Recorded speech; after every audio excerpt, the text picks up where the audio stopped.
Welcome to Pirate Money Radio with your host, Kevin Freeman, helping you unpack the economic headlines and providing real money solutions. Hey, good day, America. It's a beautiful day to be an American. We've seen so many changes, so many things, mostly positive in the past few months, where we see a revival of Christianity. For one thing, we see young people embracing Jesus Christ like I haven't seen in decades. This is beautiful. It's wonderful. And we've got a new spirit at work. We believe the Holy Spirit's at work. This is a remote broadcast. We're having to tape it in advance. I'm sitting here in the Capitol. I'm looking at the state Capitol in Austin, Texas, where I was testifying on a pirate money bill this morning in the State Senate Finance Committee. And that went really well. I was with Mike Carter, who's normally my co-host on the program. And we have the opportunity. We've invited into Pirate Money Radio Bishop E.W. Jackson, who's a dear friend and someone who's hosting his big event. Now, by the time you hear this, the event will have taken place and he will probably be getting some well-earned rest. But we interrupted his preparation to have him come on and tell us about Stand. Welcome, Bishop E.W. Jackson. Well, Kevin, first of all, thank you for inviting me. It's an honor to be with you. And I tell you, I am so excited to hear about the pirate money movement, that it's actually getting traction, that states are adopting it, that it's making its way through the legislatures. This is some really exciting stuff. I told you opened up a whole new world to me that I hadn't really thought about. And I hope every American thinks about, and I think your leadership is going to be very instrumental in that. Well, you're very kind. This is a biblical issue. It's the one the Lord's put on my heart. It's biblical because God hates dishonest weights and measures. They hurt marginal people that may be on the margins economically or financially. They're hurt the most by having inflation, whether it's 2% per year. And you're an economist. I mean, you're an attorney, you're an economist, you're a pastor, you're a bishop. You have served as an attorney. You understand some of the plight of real normal Americans. So it really means a lot to hear you share that. Thank you. Well, it's heartfelt. By the way, I'm not an economist. I do play one on the radio occasionally. But, Well, you're a common sense economist. I've listened to your radio program, and you understand. It's like Ben Carson said to me once, Dr. Carson, he says economics is not brain surgery. and he says it very well. If people would just stop and pause and think things through, they would understand that when you give people an incentive to do something, they're likely to do it. And if you incentivize them not to do something, they're likely to not do it. It just basics, it doesn't require brain surgery. No, it's certainly affected the debate we're having right now about tariffs and no tariffs and all of this. And I often remind people that anytime you do anything at a governmental level that affects all the people and affects companies and businesses, it is the middle income and low income people who pay the cost of that. We're at the bottom end of the economy, and all of that stuff rolls down to us, and the costs get passed along most of the time. And so every time you can do something that lowers cost and lowers regulations and lowers the ability for people to do business and to transact business, it really benefits middle and low income people. Yeah, and I don't think people realize 2% inflation per year is the Fed's target. If it gets below 2%, they promise they will raise inflation to the 2% level. It's been under the Biden years. It was at 5, 6, 8, 10% at some points. Even the government doctored statistics said that our dollar lost almost a quarter of its purchasing power during 4 years of President Biden. That means what used to cost $1 cost, $1.25, $1.30. We've seen that in the dollar store. We see it at restaurants. We see it everywhere we go. And I think that understates the inflation. And how you could twist that into saying you're looking out for the little guy, I don't know. That's some truly twisted, fantastical thinking. But what we need to do, you're right, is your pirate money is perfect because it helps to shield us against the ravages of inflation, bad government policies, and activities that are happening around the world that affect the value of the dollar.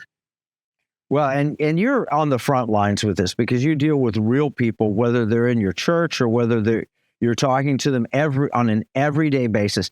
But you're also a politician. At least you run for office. I don't want to label you as a bad, like most politicians. You're one of the good guys. You took it on to run. I think you ran for lieutenant governor and Senate both. That's right.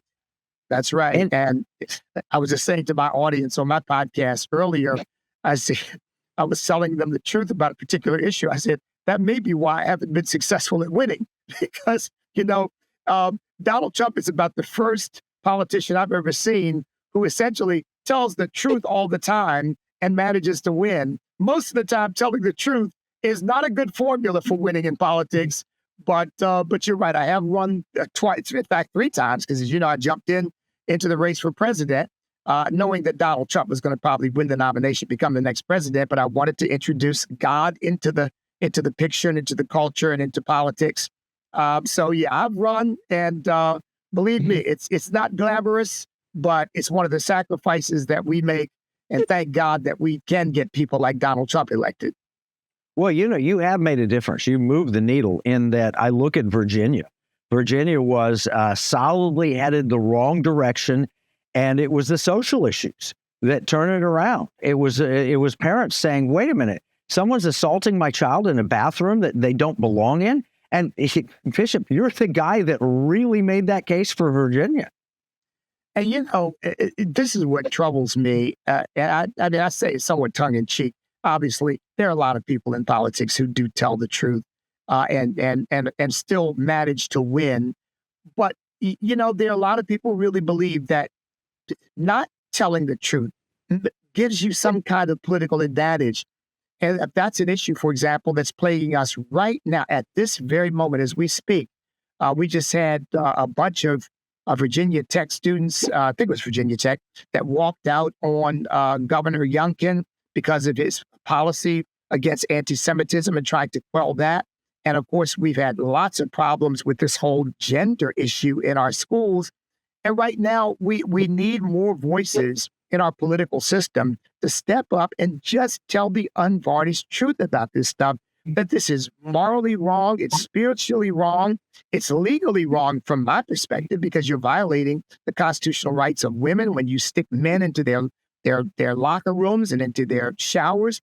So it's just wrong on a whole bunch of levels. But there aren't a lot of voices that are willing to just scream it from the rooftops, sadly.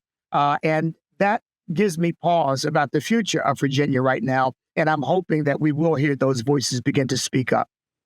Now, you said something about Governor Youngkin. He basically said that we shouldn't be anti-Semitic or anti-Jewish. And people are protesting that. Things have flipped so weirdly in this country from when you and I were younger and first starting out and watching politics. I mean, if you were to defend someone who's Jewish and their right to express themselves, or right to have equal rights and so forth, to attend college without threat, you would have been seen as on the left. But what now is seen as on the far right. Things have flipped so much. It's crazy, isn't it? Well, you use the right word, crazy. And I said, we've developed in my organization something called the Family Restoration Institute. And one of the subheadings of that is going to be Dads for Sanity, because you're right. And you hear people say it all the time. You hear it, you say it, I hear it, I say it. It's insane. This stuff is irrational. It's crazy. And yet people are embracing it as if there's some kind of manna from on high that they're consuming. And thank God that Governor Youngkin did speak up. As you know, Kevin, I just got back from Israel about a month ago. And in fact, I visited Poland and Israel. And, to be reminded of Auschwitz and the horrors of the Holocaust, and then to come home and see students who don't seem to know or understand that history and think somehow that the Jews, they bought into all of the canards that the Jews control the world and they're the problem and they're racist, and it's really bizarre. And Governor Youngkin has definitely spoken up about that, and of course he's paying the price for it. But I think the more voices speak up, the more sanity rises, and the more people say to those who don't get it or aren't willing to receive it, you're nuts, and we're not going to listen to you. Well, we're going to be talking more with Bishop E.W. Jackson right after this break. We're going to bring sanity back to America. Here's a $10 bill. It's got the picture of Alexander Hamilton on the front of it. You know, it's kind of sad. When I was 10 years old, everything that I could buy for $1 now costs about $10. That's the cost of inflation. It's just paper. It's not backed by anything. You can't exchange it for gold and silver. You used to, but you can't do that anymore. And that's unfortunate. You know, pirates wouldn't accept this. Pirates, they wanted gold and silver. Patriots, the founders of this nation, also wanted gold and silver coin. In fact, they put a provision in the Constitution, 17 words, that said states could only make gold and silver coins tender within the states. That's why I wrote this new book, Pirate Money, Discovering the Founders' Hidden Plan for Economic Justice and Defeating the Great Reset. It will explain exactly the history of money and exactly why gold and silver coins can be made modern with new technology and a useful monetary system. PirateMoneyBook.com.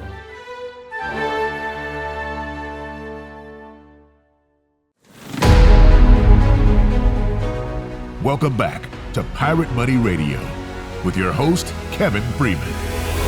And we're talking with the founder of STAND, Bishop E.W. Jackson, dear friend, a man who has literally helped turn the political tide in Virginia. He's standing up for the right things of America. And I love the meaning behind the acronym STAND. Could you share that with us? Yes, it's staying true to America's national destiny. Because like you, Kevin, I really believe that America's not a political accident, that America's a providential nation ordained by Almighty God. And God had a purpose and a plan for this nation when he put it in the hearts of our founding fathers and all of the patriots who led up to the Revolutionary War and the independence of this nation. And that America's true hope for the future is to be true to the destiny that God intended for this nation. And I really believe that that destiny is for us to be one nation under God, to be a nation of true individual liberty, of prosperity, of hope, of possibility, of decency, of honor, of compassion, of integrity, a godly nation. And thus, that's what STAND is all about. And of course, we're trying to bring people together across racial and cultural lines to uphold those Judeo-Christian values and principles that made America the greatest nation in the history of mankind. So, and by the way, I want to congratulate you because, as you know, annually we give out the George Washington Award for taking a stand, which is to me a great thing, because George Washington, I really believe, was the essential man that God used to make sure that this nation was founded, because he was of such stature and people had such respect for him that he was able to hold things together in a way that perhaps no other figure could have. So we give the George Washington Award for taking a stand with patriots across the country who have done just that, taken a stand, sometimes in the face of all kinds of opposition, political, personal, social, but have nevertheless stood for what this nation represents and have helped advance the cause of freedom. And needless to say, Kevin, you are one of those people. Well, I'm so honored. I appreciate it. I've attended your events before. It's phenomenal. You see a who's who in the conservative movement. Really, you know, say you're sitting down and you're next to people that are your personal heroes that you listen to on the radio, see on television, or moving the needle. And I'm honored to receive that. Your banquet this year, and by the time this airs, it will be past. But you're in midst of preparation for it. You're getting everything ready. Tell us about what your annual award dinner is like and how people can learn more about STAND and the work you're doing. Well, we're going to have, of course, some video and social media postings after the event. This year, of course, we're also honoring Tina Descovich of Moms for Liberty. Walter Hoy's been one of the great pro-life leaders in the Black community who actually went to jail for peacefully protesting outside of an abortion clinic. And they told him, if you just quit, we won't lock you up. And he said, well, I'm not quitting. And they locked him up. Great man of God. And Robert Woodson, the Woodson Institute, he's got bringing conservative principles to the inner city, try to solve some of the social and crime problems that community is facing. Let's see, who am I leaving out? I mentioned you already. Oh, Stacey Washington. Stacey Washington is one of our former colleagues at AFR. She now does Stacey on the Right on Sirius Radio, but she's been an outspoken patriot as well. And as usual, caught a lot of flack for being truthful about things. So we're honoring these patriots, and people from all over the country are going to be there. We got people coming as far away as California and Florida. You're coming up from Texas. So it's going to be a wonderful event. And we're holding it, by the way, at one of the great churches in America, Cornerstone Chapel, which is pastored by Pastor Gary Hamrick, a dear friend and a great church. He's a great man of God and a great patriot. So, I'm really excited about it. There's a lot of work that goes into it. And of course, when it's all over, you kind of breathe a sigh of relief. Thank you, Lord, we did it again. But I'm really looking forward to it. I'm very, very excited and enthused about the upcoming event 2 days from now. When this airs, it will have been the night before. Right. And so on social media, what social media can people go to see the pictures of what took place? Oh, they'll, my name, E.W. Jackson SR, E.W. Jackson SR. They'll find me on Facebook with that name. They'll find me on Twitter with that name. They'll find me on Rumble with that name.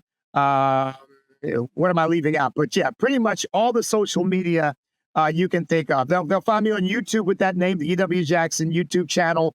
All of those will have pictures and videos and things that we're going to be airing after the dinner. We got a beautiful new video about the Family Restoration Institute that people are really going to like, I believe, because it really captures the issue of America's major problem, major social problem, which is not race, it's not poverty. It really is the breakdown of the family, which feeds all these other problems.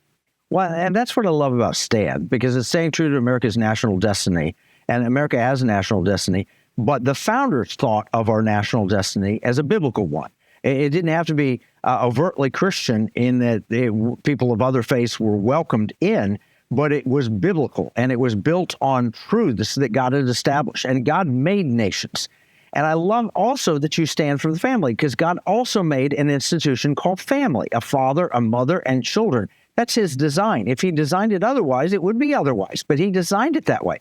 And yet all of these things are under attack by a very real enemy, and they use political means, they use crime, they use manipulations, they use every means possible to destroy the family, to destroy governments, to destroy the nation, to destroy Bible-believing Christians. So you're taking a stand on that. And I'm looking at the issues: America's Forgotten Children, Awakening Hearts and Minds, Stand Fellowship, Project Awakening, ministers taking a stand, Stand with Law Enforcement, Maximum Potential Christian Academy, youth taking a stand. I found that all on your website at standamerica.us. Pick a project and tell us about it. Wow. Well, look, let me say more about the Family Restoration Institute. I'm sure you know we are suffering right now from a plague of suicides, and it's particularly high among young people. Crime, which is also a major problem among our young people. It's particularly acute in the inner city. But, you know, we started chronicling the deaths of these innocent young children. It was all concentrated in a lot of inner city areas. But, you know, we found now, Kevin, it's no longer concentrated in the inner cities. It's spread all over. It's happening in suburban towns. It's happening everywhere. And I think it's because the family is breaking down everywhere. Most of these crimes are being committed by young guys, again, overwhelmingly young Black guys, raised in single-parent, female-headed households. So we've started the Family Restoration Institute to create curriculum and ultimately a set of classes and an institution that would help instill in young people, in fact, in various age groups, how families really supposed to work. For example, the importance of marriage. You know, marriage is not just a great idea or a nice little ceremony you go through. Whether a child is abused or treated well depends largely on whether the child's parents are married or she's living with a guy. 85% of the domestic abuse problems in America happen where women are living with their boyfriends. So the children are being victimized by this. So that's just one project that we're working on. That's our most recent and biggest project that we're really focused on, because we really believe that the future of America resides in strengthening and restoring family as much as in anything else. Well, you know, as I look across and I see the state capitol here in Austin, why we're doing the remote broadcast, I realize the role government policy had in breaking down the family, particularly the Black family. And that's happened in our lifetime. I remember as a child that Black American families were actually quite strong. And then there were social welfare policies, maybe well-meaning, that we're going to pay moms and we're going to pay, you know, if the dad's out of the home. And I've got friends who said, Yeah, my dad had to leave the home when they came around to inspect the home to make certain that we didn't have a daddy in the home so we could get more money. So dad would leave. Well, what does that do? You're paying families more if the dad's not in the home. So what happens? You're incentivized. Incentives matter. You're incentivizing people to have no daddy in the home, and the societal cost has just been enormous. The Black American family that, I grew up in Tulsa, Oklahoma, where Black Wall Street was located. It was among the most prosperous neighborhoods in the world, and now it's destroyed. Same thing with Detroit. Same thing. You pick a city and you look at the government policies where they're paying families to not have a father in the home, and you realize they're destroying those families. Kevin, you know this about me, but I am the great-grandson of slaves, and people say, that seems a little bit, the timeline doesn't work. Well, it's because my grandfather had children very, very old. And my great-grandfather, it was in his 70s when my grandfather was born in 1874. July 4th, 1874, my grandfather was born. They were living in a two-parent married monogamous household in the 1870s. And this was true across the board up until the Great Society programs began. Overwhelmingly, almost 90% of Black children were born in two-parent married monogamous families up until the 1950s. And the urbanization had some negative effect. But once the 1960s hit and the social programs and welfare programs began, it's almost like the Black family just dropped off a cliff. I mean, you can see the precipitous decline from that point forward. I once got into a big controversy with the media because I said, even slavery didn't destroy the Black family. It took liberals to do that in the 1960s. And of course, they just tore into me. Oh, he said that slavery was good for Black people. I never said that. I said the Black family was resilient enough to withstand slavery, but it didn't withstand the social engineering of liberals in the 1960s. And we've been suffering from it ever since. It's money offered and so forth. Well, there are only three things you can do with your money. You can give it, you can spend it, or you can invest it. Here at Pirate Money Radio, we work to explain solutions that support all three areas in a way that promotes liberty, security, and values. Patriot Mobile is our mobile phone company that supports the Pirate Money Radio program. Patriot Mobile uses U.S. carriers, including AT&T, Verizon, and T-Mobile, and operates on both Apple and Android phones. More information about the economic war room, Patriot Mobile, is available at piratemoneyradio.com/AFR. That's piratemoneyradio.com/AFR. And they support good programs like Stand and others. And we appreciate what they do. But I really appreciate, Bishop, what you're doing to really revitalize the Black family and to set good examples. I mean, the lieutenant governor, you didn't win that race, but look who your lieutenant governor is now, Winsome Sears, and the changes that can be made in America when we see a return to family, a return to biblical principles, a return to standing and staying true to America's national destiny. All right, we're going to need to take a break, but when we come back, we're going to do the full hour with Bishop E.W. Jackson, and we'll be talking about the good programs that Stand is doing and how you can look into them, learn more about them, and if you're interested, find ways to support them. This is a matter of prayer. It's a matter of America's future. It's a matter of the destiny for the United States of America. So we'll be right back with Bishop E.W. Jackson and with more about Stand. In uncertain times, finding stability in the economy can feel challenging. But what if you could navigate economic volatility while honoring your biblical values? At Timothy Plan, they believe this balance is possible. Timothy Plan filters its volatility-weighted ETFs and family of mutual funds through a biblical pro-life and pro-family lens, so you can see competitive returns and moral responsibility, helping you to weather the economic storms. With Timothy Plan, align your investments with your values while adapting to our ever-changing culture. Since 1994, Timothy Plan has been recognized leader in biblically responsible investing. Timothy Plan, your bridge between faith, finances, and the future. Visit timothyplan.com or call 1-800-TIM-PLAN or 1-800-846-7526. Investing includes risk, including possible loss of principal.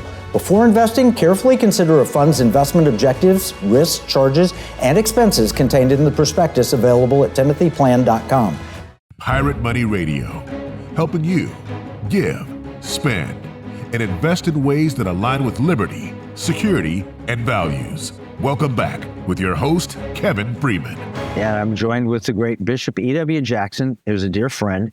He's created an institution called STAND, Staying True to America's National Destiny, and it's built on a vision. I looked up on the website, faith, family, and freedom, the three Fs. I think of the four Fs, the future farmers, but this is the three Fs, faith, family, and freedom, things that matter to me. And because my last name is Freeman, I've always appreciated the letter F.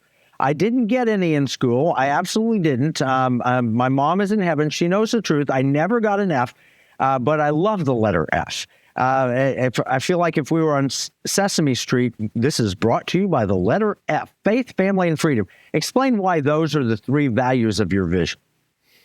Well, faith for America, because we are the only nation in the history of mankind, Kevin, that founded itself on the principle that liberty and rights don't come from the beneficence of other human beings. They come from Almighty God. And therefore, as the founder said, governments are instituted among men. What? To secure these rights. In other words, the government doesn't give us rights. The government secures the rights that God gave us, protects those rights, defends those rights. And yeah, believe it or not, Kevin, I've actually had atheists say to me, well, I might not believe in God, but I sure do like the way the founding fathers set up this nation. Because they realize that by rooting your liberty and your rights in something transcendent, you made it not subject to the whim and the fancies of human beings. So faith is first and foremost. Let's say America doesn't work without God. It just doesn't. Because if God doesn't give us our rights and liberty, well, who does? Oh, well, now a politician does, some government agency does. Well, what they can give, they can very easily take away. And of course, without faith, there is no freedom, because God is the giver of freedom. Jesus said, you shall know the truth shall make you free. And so freedom must be experienced within a context of truth and cannot be experienced within a context of lies. Because if truth makes you free, then lies put you in bondage. And of course, wherever you find people in bondage, what do you find? You find they, or the people who govern them, are dedicated to lies. And so truth is essential to who we are as Americans. And of course, freedom, faith, family is also critically important. And I consider family to be a part of that whole freedom construct, that faith and freedom construct, because the family really is the institution whereby all of these values that make America the nation that we are passed on. They're not responsible. We shouldn't expect, we can't expect the schools to pass them on, the government to pass them on. Families have to pass them on. So yeah, we are dedicated to the Fs. I like that. The Fs. I hadn't thought about it that way, but yes, we are. Brought to you by the letter F. Well, I appreciate that. And that's what STAND does. Give us an example of an issue today. I mean, you mentioned women in men's locker rooms or bathrooms, but what about women in men's sports? And why is that not staying true to America's national destiny? Why is that wrong to allow men in women's sports? Because it's based on a lie. And the lie is that a man can become a woman and a woman can become a man. When, let's just leave aside the biblical truth that Jesus gave us, which is, in the beginning, God made them male and female, period. Two genders, no more, no less. Therefore, a man shall leave his father and mother and cling to his wife. That's the only construct for marriage. Let's even leave that aside for the moment.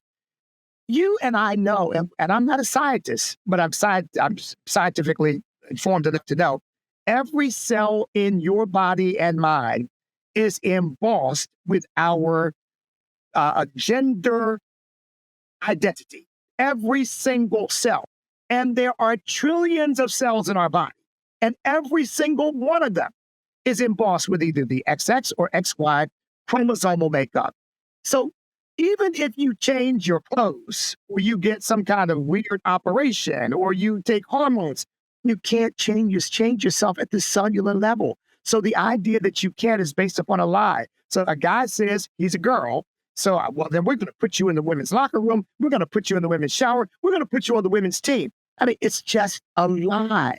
And so as President Trump, I think, is saying very eloquently, the government and our society must be rooted and grounded in truth if people are to have confidence that they're being properly governed.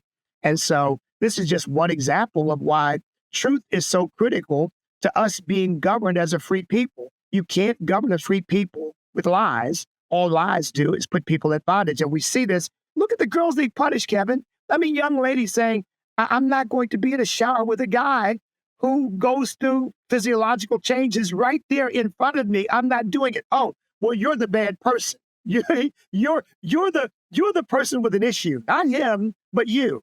This stuff is preposterous, and it's got to stop. And of course, stands against it. Well, I look at in Maine.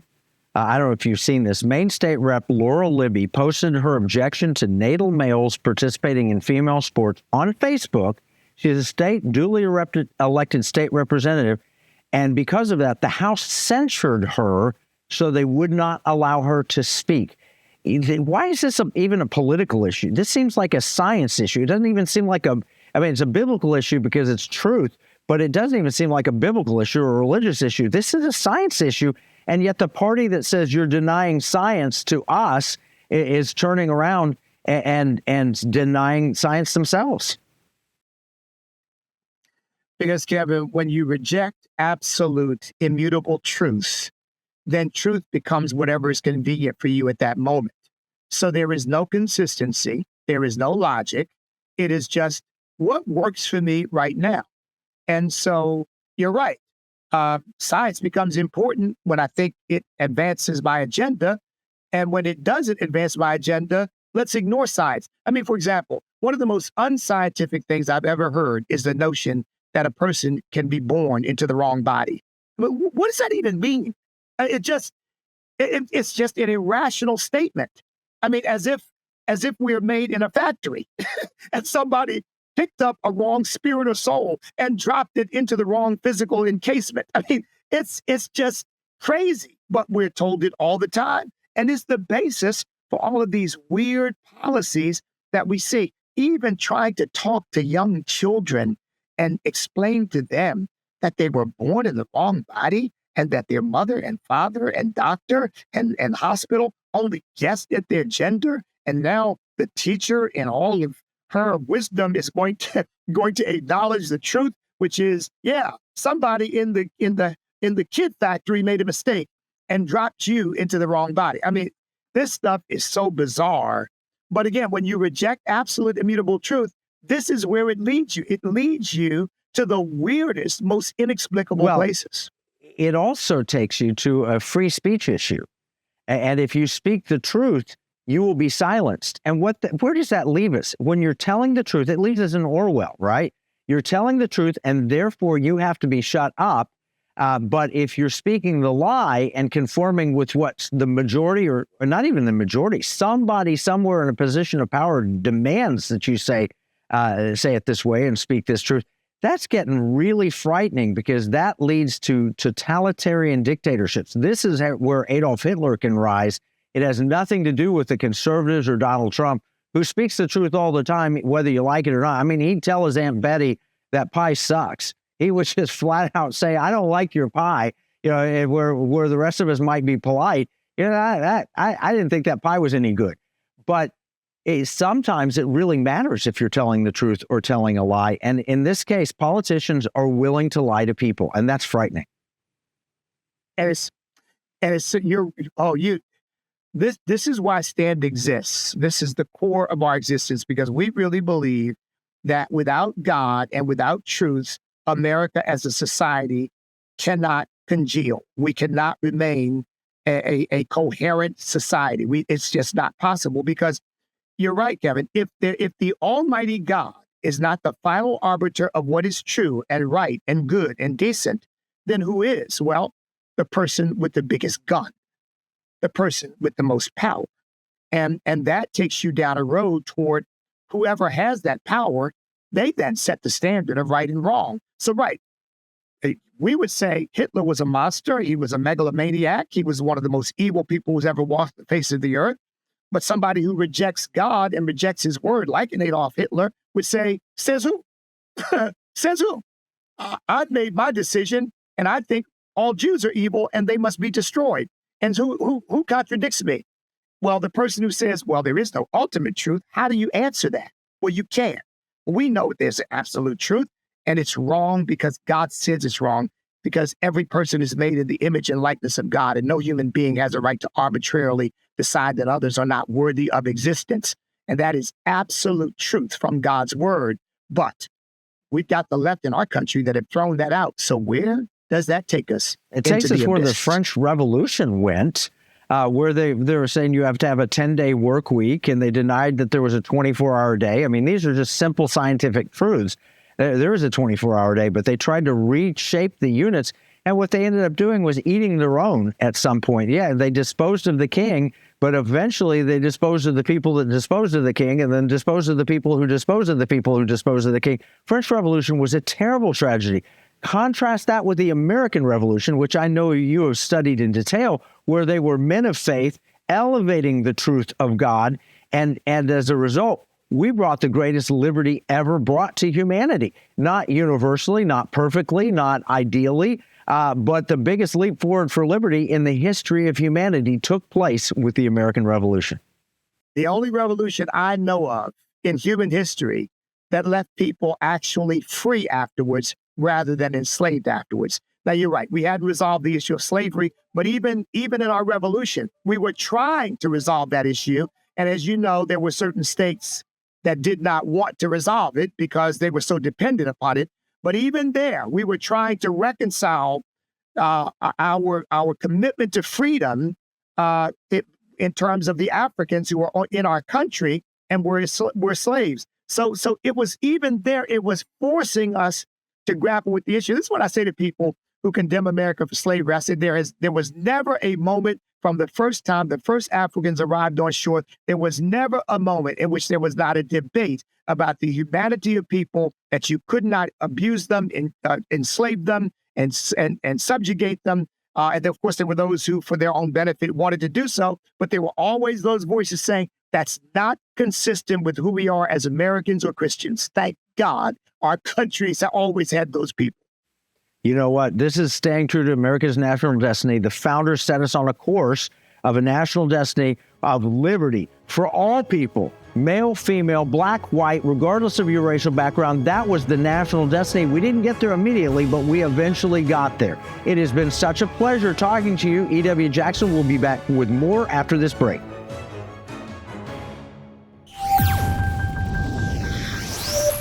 The spirit of patriotism has prevailed. The battles may have changed, but the values remain the same.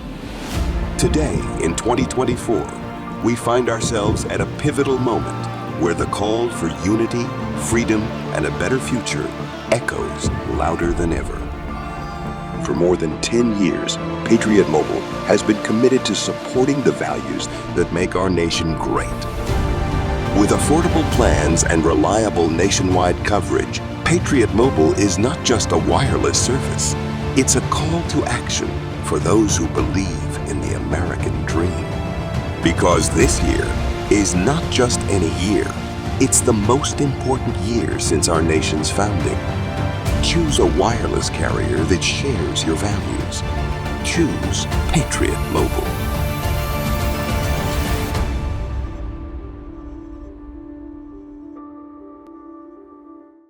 Washington said paper money opens the door to every species of fraud and injustice. Jefferson said paper is poverty. Hamilton said to emit an unfunded paper as the sign of value ought not to continue a formal part of the Constitution. The founders hated paper money, so they put a pirate money clause in the Constitution for our state to use. Learn more at transactionalgold.com. Pirate Money Radio, helping you give, spend, and invest in ways that align with liberty, security, and values. Welcome back with your host, Kevin Freeman. And one of the best ways to align with liberty, security, and values is to align with STAND, staying true to America's national destiny. The founder of STAND, a dear friend, a great patriot, a great man, is Bishop E.W. Jackson, and he has been helping people align with their destiny and their future in America for decades. Now, I've followed his career. I've been a part of a group that he's been a part of for like 20 years or something. So I've watched him from a distance, then we've gotten closer and we've become friends. I truly love this man, and I'm so glad, EW, that you're a part of us. Tell us about STAND and where people can learn how to align their future with America's national destiny. Well, the first thing to do, of course, and thank you so much for that, Kevin, but the first thing to do, of course, is go to standamerica.us, and check out the website.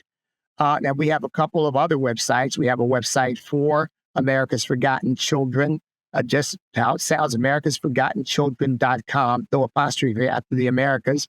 And we also have a third website called Stand with Law Enforcement. We haven't talked about that, but you know, by the time people hear this, the week will be over. But this is Law Enforcement Week, and we've been talking about the importance of supporting our law enforcement in our country, who, as you know, for the last several years, particularly under the Biden administration, went through a period of this defund the police, devalue the police, disdain the police, vilify the police. And it really caused a tremendous increase in crime all across the country. So people want to find out about the things that we're doing. That's where they start. Start with standamerica.us, and you'll learn about the various programs and projects that we are working. Well, let's talk about Stand with Law Enforcement for a second, because we just went through a period in which Black Lives Matter, which makes a valid point. Black lives do matter. White lives should matter. And I guess it's racist for me to say that. And Chinese lives should matter. And we just saw Falun Gong in the Texas state capitol, where they're live human organ harvesting of the Uyghur population in China and the Falun Gong population. This is terrible, tragic. Those lives should matter. But Black Lives Matter made a real strong point of defund the police. Why in the world would they do that? And what were they trying to achieve with that? And why is it right or wrong? Well, they're Marxists. And of course, I've been saying this from the very beginning, and people weren't listening because, we don't know who runs it. But the concept is great. I said, no, the concept is not great, because the implication is that these lives matter more than any other. And when people say, oh, no, well, that's not what we're saying, then my question became, well, then why is it that if you say, well, all lives matter, you get absolutely crucified?